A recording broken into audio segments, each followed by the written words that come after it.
This shot here, we have every amateur golfer's nightmare. We've come from little par 3. The tee is up on top of that ridge there.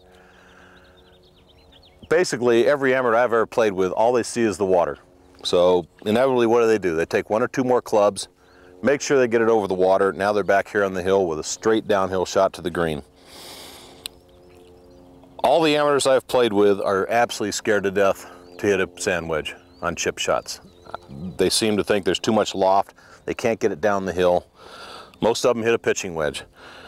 I'm going to try to show you how to work with the sand wedge. In this case, it'll be a 60 degree, but first of all, I'm going to take a pitching wedge here. And what happens is we've got this slope here, so if we hit the slope short of the green, it's going to fire the ball off into the water. What we want to do is get a lot of air on it, get the ball in the air, have it hit soft on the green and stop. And most people are going to take a pitching wedge, and with a lot less loft than the 60 degree sand wedge, we're going to hit a shot like this. And what happens most of the time, now you're in the water you want to be in the start with in the first place.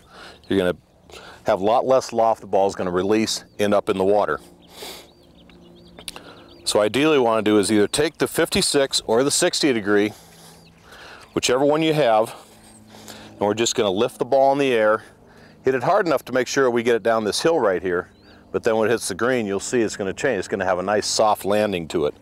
We're going to play it a little up on our stance because we want to get the ball up in the air. We don't want to hit it back here and turn a sand wedge into a pitching wedge with the less loft. So we want to place the ball just inside our left toe with our hands in front of the ball. No really movement with the legs, no weight shift. Just want to keep our weight on the left side and lift it in the air. You can see how nice and soft it comes down. That's the difference of making a 3 or a 6.